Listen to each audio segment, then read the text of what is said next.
Ja, ikke sant? Men jeg har aldri ventet på å kjøpe den koffen. Sånn er. Jeg har aldri kjøpt den typen. Nå begynner jeg med en gang, liksom.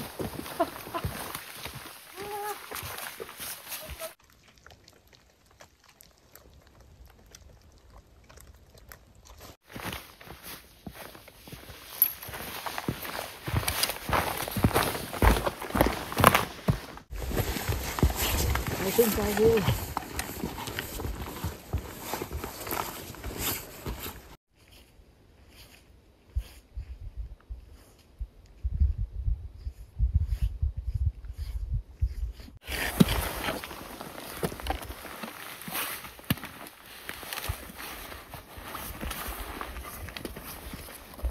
Så det er så høyt ute. Litt til så kommer du ned på trinnet. Ja. Takk.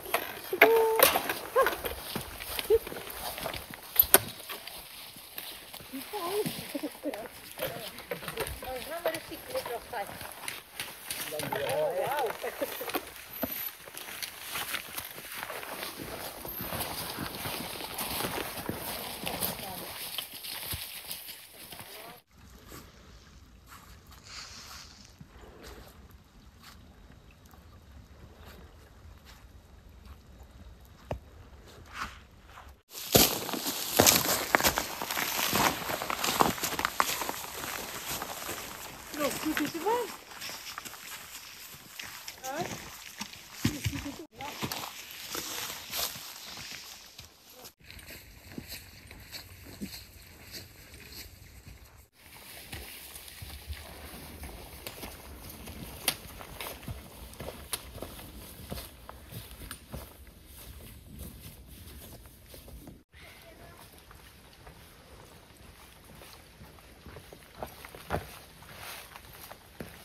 Hi and welcome back to the channel.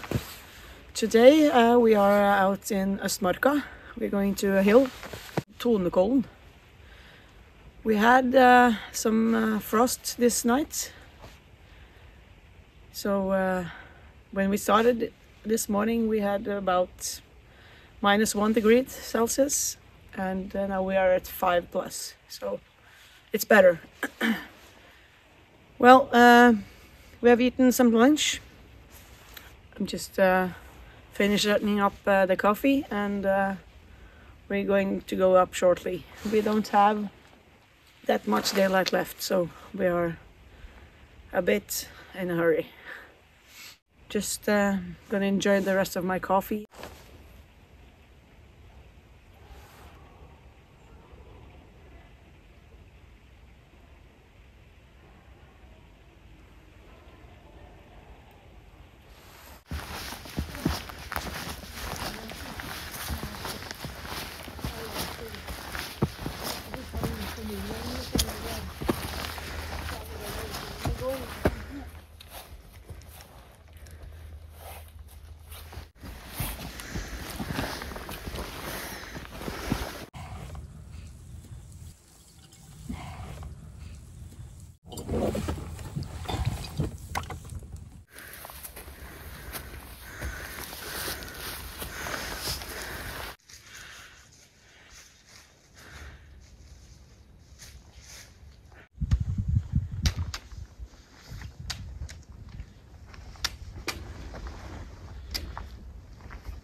As you can see, we made it up the hill. It's 369 meters. It was a heavy lift on the end, but look at its fantastic view. So it's a bit cold, it's windy. We have the wind from the south, so it's going to be cold, but we're going to make a bonfire. So either way, we're going to make camp. So join me and let's just get a hammock up in the trees.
herregud. Hun filmer. Hva synd du?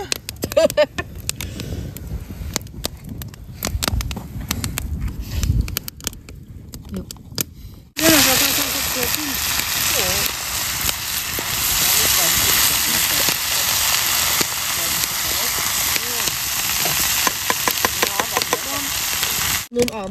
Okay guys, then dinner is ready. We made pytt I panne, altså pytt in panna or something, with taco. Norwegian frozen dish. So, the result we got here. And I forgot the sour cream, of course. So, let's try. Oh, yeah, I think it stops.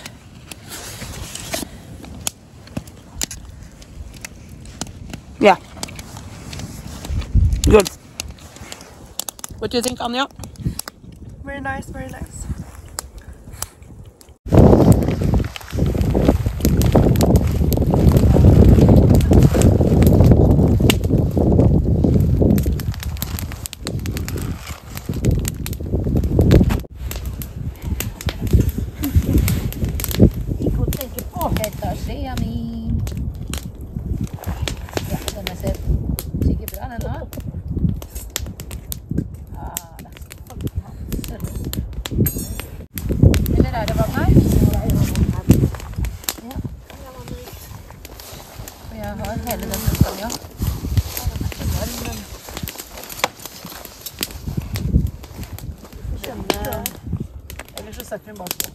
Du har varmt, Nina? Ja, takk, gjerne. Jeg tenkte jeg skulle ha den varme kakaokoppen. Og så litt sjokolade. Sjokolade. Ja, sjokolade. Sjokolade.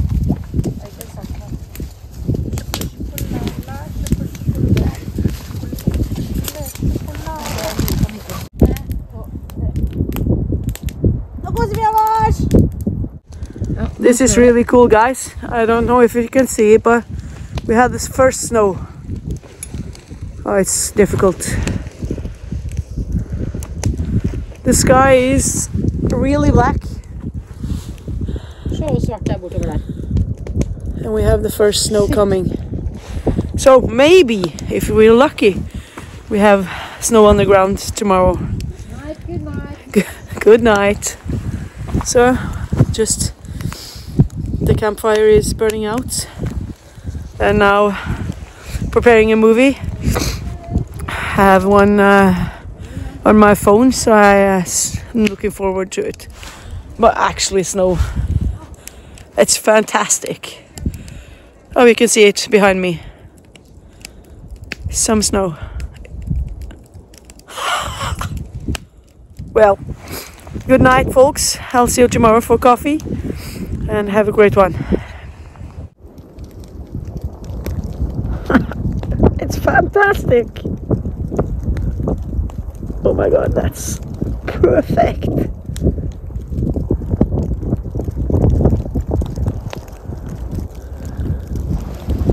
I don't know if you can see this, but it's really far down. We're on the edge. There's some bonfires down there, and then we have the city in the background. And the sky is all black.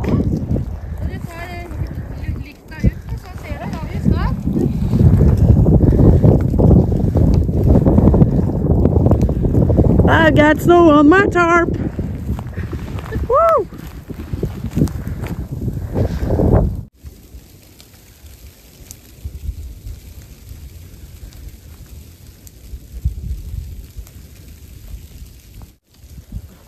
Gjør sånn da. Der. Og så lyse opp.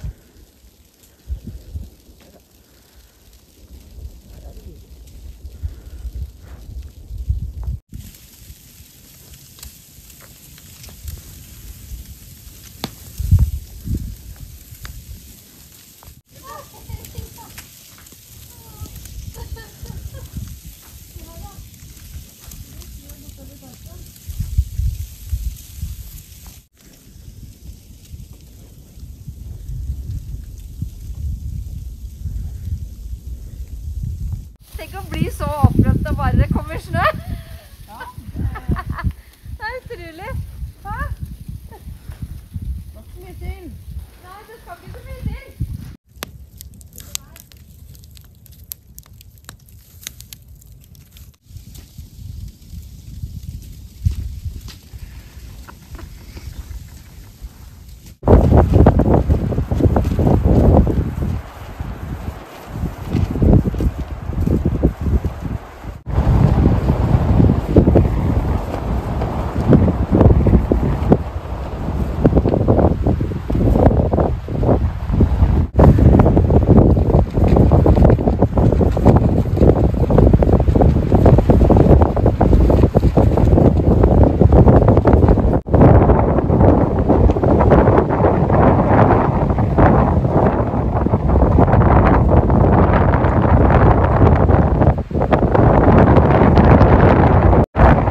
Well guys, coffee is done, breakfast is done, egg and bacons. Was really good, so we made lunch. So now it's just a cleanup and we have to put out the bonfire and then we are leaving. We had some emergencies this night. We had a tarp that got a hole in it, and we maybe lost a jacket and yeah, a bit of stuff. So it was an extreme weather condition. The plan is changed. We're not going back the same way. We are going to Vangen. That's a tourist hut, more like to the west, and then we are getting picked up. So it's a bit shorter, and because of the snow we didn't know what we would expect, so we didn't want to go with the frost and headlights and everything when it's getting dark. So a bit of plans changed, but to the best, I think. So just doing the cleanup, and we'll keep going.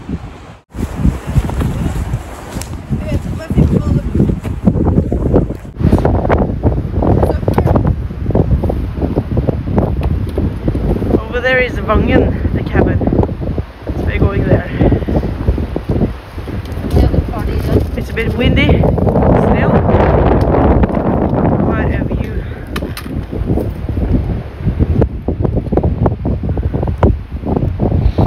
Over there, you can see it. We have ski jump. And we have some masts. So Oslo is behind that hill.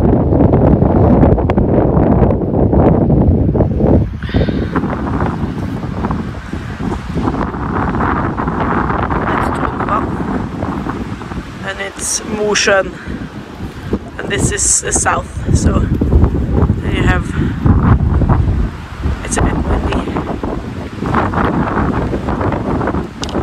These trees was the one I used this night, so it was good to go on the other side to have breakfast. But let's keep on moving. We're going this way, the other road down.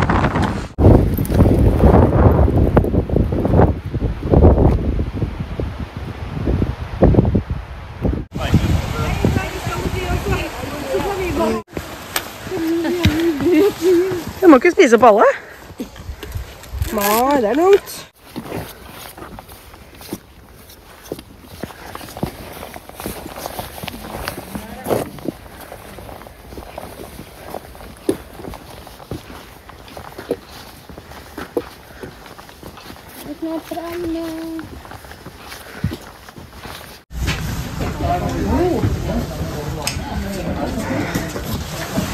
Oi! Cinnamon bun, waffles, and with butter and brown cheese. Coffee. Yes, we made it all the way to Vangen. We used about 1 hour and a half, so it wasn't that bad.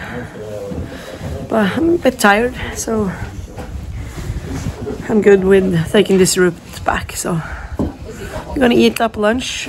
I have my breads with bacon and cheese and eggs from this morning. So I'm gonna eat them first, and then I'm gonna do the waffle.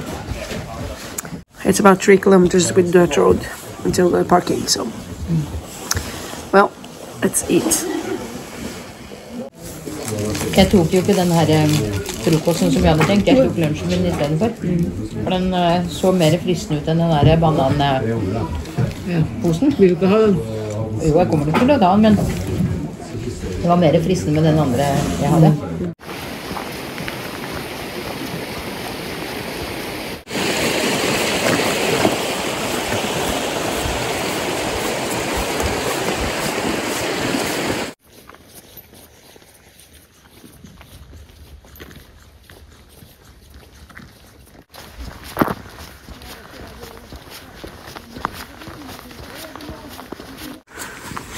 Well, folks, we are reaching the parking lot.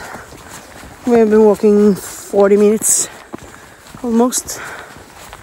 So, well, thank you for watching, and hope to see you next time. Peace out.